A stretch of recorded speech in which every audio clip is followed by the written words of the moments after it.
Lauantai-aamu. Pesämäen Drift Madnessille lähdettiin.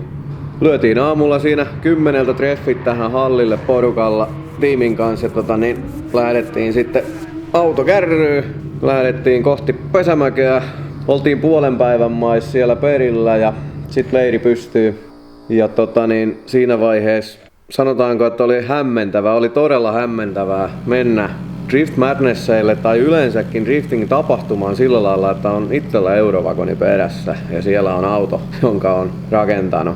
Mutta kokemus sekin. Saatiin autokärrystä alas ja tosiaan leiriä pystyy, niin siinä vaiheessa sitten alkas pikkuhiljaa tulla uteliaita katseita siihen. Ilmeisesti kiitos vaan, meitä ollaan seurattu tuolla sosiaalisessa mediassa aika ahkerasti. Piirit on pienet ja oli lämmittävä saada sitten sellaisia hyviä kiitoksia, vaan onnitteluita siitä. Ilmeisesti usko meihin oli kova, kun kaikki oli hämmästyneitä, kun me saavuttiin paikalle käyvällä autolla. Mutta näin se nyt vaan oli. Ei siinä. Sitten pistettiin setit kuntoon, istutettiin Jiri tonne penkille, sidottiin se kiinni ja käskettiin ajaa.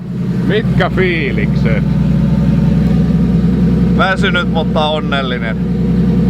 Ja niin. Heti tuli ramppikuume. Mitä? Heti tuli ramppikuume. Joo. Ei siinä ole niin väsyksissä, ettei oikein tiedä mitä pitäisi sanoa. Nyt oikeastaan saa jokamaan päälle ja vaihdetaan fillarit taakse ja käydään vähän ottaa tuntumaan.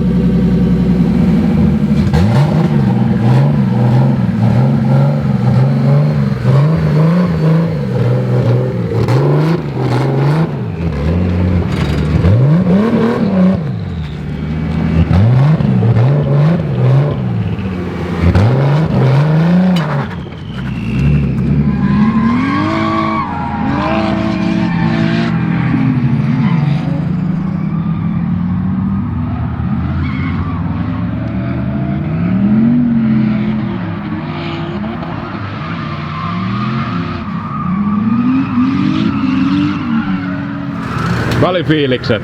Hyvää polkenia. Entä autosta? Ajot meni ihan muuten sillä lailla hyvin. Jiri tykkäs autosta. Kuulemma erittäin helposti hallittava, jopa näillä ihan hatusta heitetyillä pyöränkulmilla ja kaikilla muilla vastaavilla kötöstyksillä, mitä siinä yöllä tehtiin. Mut saatiin tosiaan autosta ajettava. Pikkasen olisi saanut olla voimaa lisää. Vetopito tuntuu yllättävänkin hyvältä, että kolmosella ei kuulemma jaksanut kaasusta lähteä enää vetää. Pikkasen Sami saa sitten kutitella tätä konetta vielä, mutta ei uskallettu ottaa nyt tästä vakiopadasta heti suoraan sitä 500, että piti jättää tosiaan sinne alle.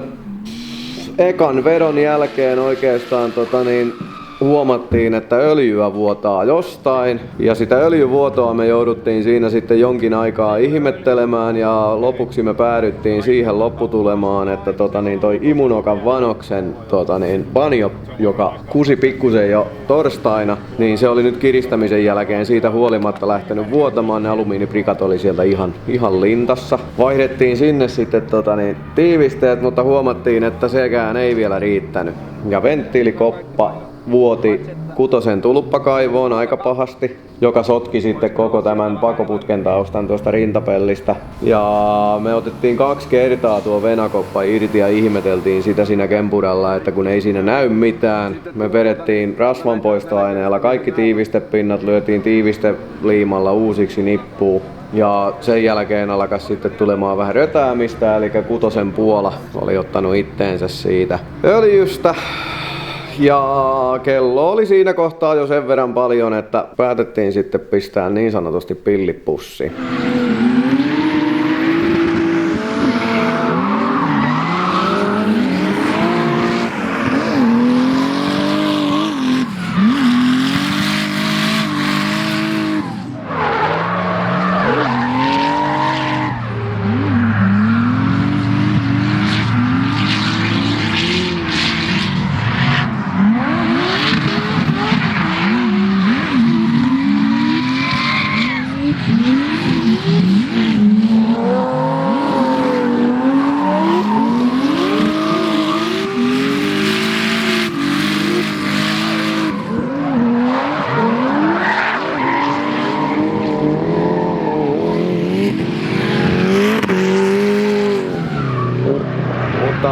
se mitä me sieltä Pesämäeltä haettiin oli se, että Jiri pääsee ajamaan tällä autolla, saadaan tuntumaan siitä korista ja siitä kokonaisuudesta, mitenkä se alustaltaan niin kuin tuntuu se auto. Ja se me saavutettiin aivan täydellisesti, eli nyt on niin kuin into piukka päästä jatkamaan tämän homman kanssa. Se auto pelasi niin kuin todella potentiaalisesti siitä kohtaa.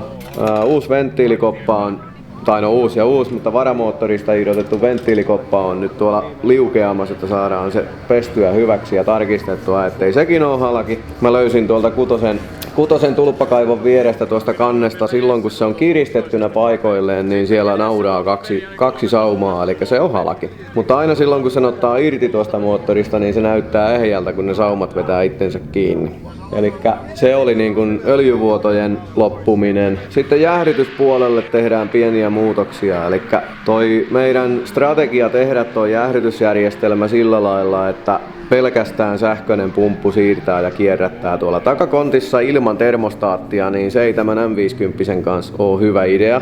Eli siitä tehdään tarkempi selitys siinä vaiheessa, kun ollaan saatu niin sanotusti lämpöongelmat selätettyä. Ei haihatella ja teorisoida siitä vielä.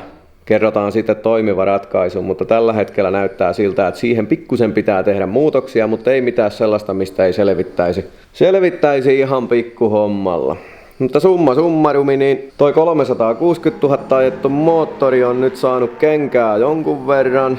Joku 60 litraa etanolia ollaan sillä poltettu, ettei nyt tietysti mistään maratonista voida vielä puhua, mutta tuo mun vihaamani imusarja on vieläkin yhtenä palana eikä se vuoda. Puristuspaineet ihan tasan 15 joka pytys, kun just äsken Joonan kanssa ne katsottiin. Ohivuotoja ei mitattu, kun mittari on kotitallilla. Mutta huohottimessa ei ole yhtään, ei sitten niin kuin pätkääkään majoneesia.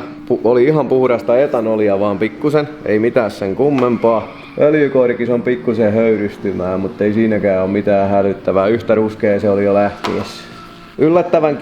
Yllättävän kivasti tuo kone toimii silleen.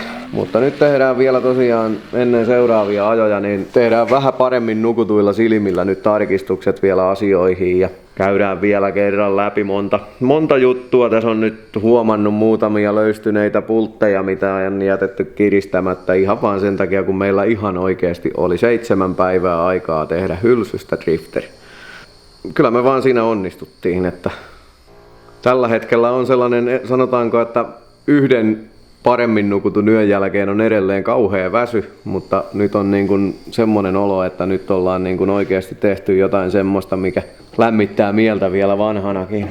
Tästä on hyvä lähteä vetämään nyt sitten pikkuhiljaa asioita parempaan suuntaan. Tuutta näkemään meiltä kyllä monta videota vielä, me tehdään näistä nyt tämän viikon aikana tehdyistä kötöstyksistä sitä mukaan, kun saadaan tehtyä toimivimpia versioita, niin kerrotaan lisää, mutta tosiaan näyttää siltä, että tästä tulee vielä hyvä.